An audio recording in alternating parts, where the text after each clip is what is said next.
Ma olen Ivike Jürgenson ja ma tulen Eestist. Kõik teavad seda, ma olen Eestist, Jesus. Ma olen ainult seda igal pool ütlema, et ma olen Eestist, et nagu. Ma olen Ivike Jürgenson ja ma olen professionaalne lumelaudur. Ma olen põhimõtteliselt Euroopas üks ainukesi naislumelaudureid, kes tegeleb professionaalsel tasemel streetippe ehk tänavapildis filmimisega.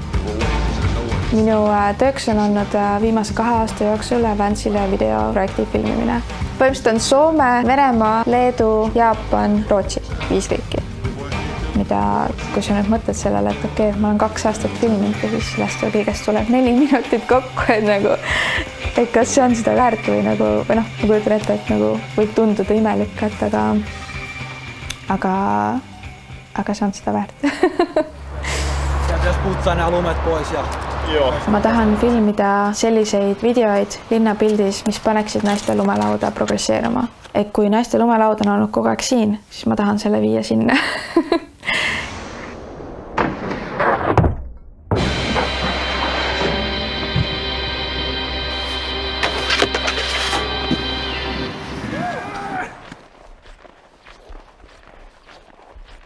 Mul ei ole aega käia talve jooksul suusakeskustes sõitmas.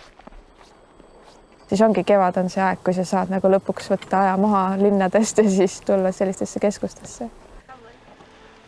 Et ma kindlalt ei harjuta mingit trikki või ei püüa midagi perfektselt maanduda, et ma lihtsalt naudingi seda sõitmist, kevadisi olusid ja pehmet lund. Me alati käisime Kuutsemäel suusatamas isa ja õega. Aga siis umbes kui ma olin kuskil 12-aastane, ma arvan, siis mu isa otsustas, et okei, et täna võtame lumelauad suuskade asemel ja proovime, et kuidas sellega sõita on. Ja sellest päevast peale nagu mitte keegi meist ei ole tagasi suusatamise juurde, et me kõik sõidame lumelauda nüüd. Rohkem sõitmise ja trikkide tegemisega ma alustasin siis, kui ma läksin 9. klassi. Siis ma alustasingi nagu võistlemist ka samal ajal, sest mul nagu kuidagi tuli see trikkide õppimine nagu lihtsamalt välja. Ja siis me käisime ühes suusakeskuses, mis oli suhteliselt lähedal mulle kodule. See oli küll Lätis, aga üle piiri ei olnud väga kaugele sõita ja siis neil oli hüpe ja hüppe maandumises oli airbag, õhkpadi põhimõtteliselt. Ja siis ma hakkasin seal harjutama backflippe.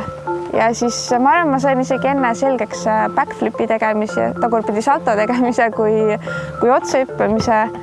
Ja Number 7. Ja siis ma hakkasingi võistlustest osa võtma. Jürgenson. Ja siis ma püüdsingi igal pool backflippe teha. Yeah, Ivika, backflip, that's what we guessed. Ja siis ma hakkasin võistluseid võitma sellega, sest see on selline nagu, kuidas sa ütled, spectacular trick. See on nagu crowd pleaser. Ja siis kuna mul hakkaski nagu võistlustel hästi minema, siis ma hakkasingi järjest rohkem trikke õppima ja rohkem ka võistlema. Aga siis üks hetk mul juhtus nii, et ma enam ei võistlema, ma ei tea. Mulle alati meeldis hästi palju vaadata lumelavafilme internetist. Neid just, mis olid filmitud nagu striidi sõitmisest või nagu tänavapildis lumelava sõitmisest. Ja siis mul oli soov see, et ma tahan filmida niimoodi nagu minu iidolid, kes nendes videotes on. Ja siis kuna ei ole võimalik 2 asja korraga teha, siis ma otsustasingi, et võistlemise asemel mina proovin ja püüan keskenduda filmimisele.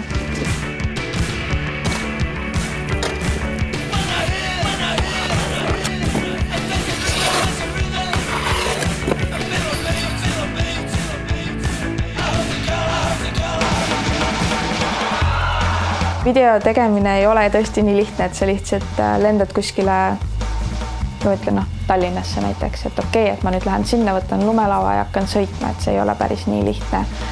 Et selle jaoks on alguses vaja ikka päris palju eeltööd teha. Näiteks sa pead teadma täpselt, milliseid trikke sa soovid teha. Eelnevalt juba enne sinna linna minekut pead sa otsima informatsiooni selle linna kohta, siis nagu lähed näiteks Google Mapsi ja guugeldad seda linna, lähen Helsingi ja siis paned kool sisse, koolu, ma tean juba erinevates keeltes koolide nimesid ja leiad Street View'st selliseid kohti, kus sa võiksid näiteks lumelavaga sõita. et kui sa nagu internetist vaatad ära, et on selline ja siis otsid selle nagu, lähed päriselus sinna kohale ja siis leiadki, et nagu, et see ongi see, mis oli hästi cool spot, sellepärast, et see maa siin on vähem kui 1,5 meetrit. Aga nagu põhimõtteliselt, kui ma nagu käin kuskil sõitmas, siis selliseid pilte teen mina linnadest. Põhimõtteliselt jah, mul on väga palju pilte igasugustest majadest ja käsipuudest. Ja siin ma murdsin käelu ära.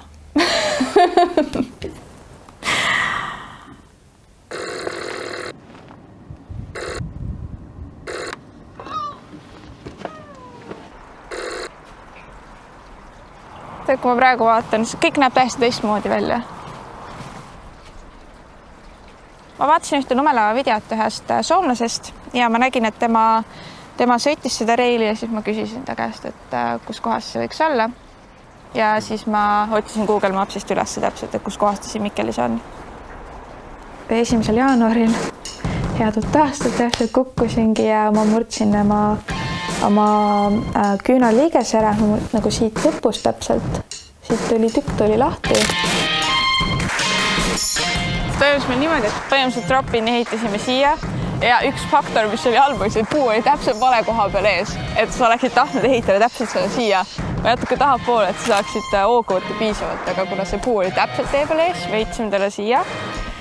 Minu trikiks oli see, et ma proovisin teha frontboardi ehk siis sa libistad seda reili selge ees ja peaaegu tuli trikk välja, aga üks katse läks natukene õnnetult, sest tollel päeval sadas nii palju lund ja hoog oli nii väike ja ma hüppasin siia peale ja nii kui ma jõudsin siia peale hüpata, siis mul võttis lumelava kant kinni ja kui sa oled selge ees ja su keha ikkagi liigub edasi, siis ma kukkusin umbes kuskile siia kanti trepi peale ja mul oli enda küünanukki ära täpselt selle trepi peal ja ta läks katki.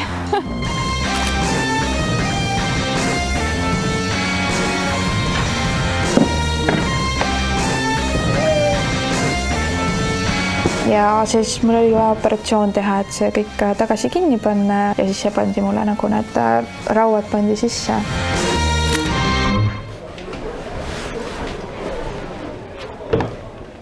Ma lähen hetkel Eestisse, sest homme saan ma oma arstiga kokku ja me vaatame üle, et millal me saame mul küünanukist rauad välja võtta. Ma käin Soomes väga tihti. Eelmine aasta näiteks ma põhimõtteliselt veetsin terve oma aja Soomes. Soomes on hea filmida, sest kui sa sõidad Põhja-Soome, siis seal on kindlasti lund siis, kui meil Eestis lund ei ole. Ja nagu lähiriikidest ongi Soome on sellepärast kõige parem, et seal on suuremaid linnasid, mis on põhja pool, kus on filmida, et näiteks Rootsis ei ole selliseid asju, et seal on ainult väiksemad linnad põhja pool. Ja sama on ka näiteks Norras, et Soome on selles suhtes ideaalne koht.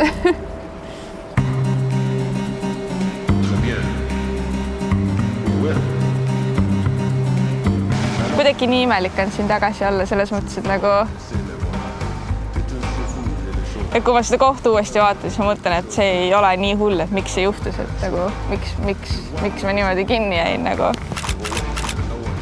Ma ei ole varem linnapildis frontboardi teinud sellise reili peal, kus on nagu, me nimetame seda nagu down, flat down, et selles suhtes see oli mulle esimene kord seda teha, et võib-olla nagu sellepärast oli ka nagu natukene nagu hirmus seda võib-olla teha selles suhtes, et tüdrukud selliseid asju väga ei tee näiteks. Ja tegelikult ma suudaksin seda siin väga vabalt teha, aga vahepeal on lihtsalt ebaõnne, ma arvan. Nagu naiste lumelava mõttes ma tean, et ma suudan filmida selliseid videoid, mis on kõrgtasemel ja mis viivad seda sporti edasi. Ma tahan jõuda sinna, et kui sa nagu peaksid nimetama, et nimeta parimad naislumelavadurid, kes sellega tegelevad, et kui sa loed need näppude peal üles, et siis minu nimi oleks kindlasti nende inimeste seas. Et see on minu suund, kuhu ma tahan jõuda.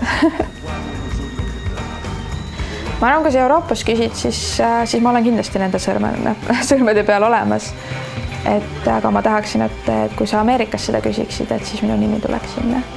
Et ma ei oska hetkel öelda, kaugel ma seal selles olen, aga kui sa peaksid 10 sõrme ütlema, siis ma kindlasti olen seal.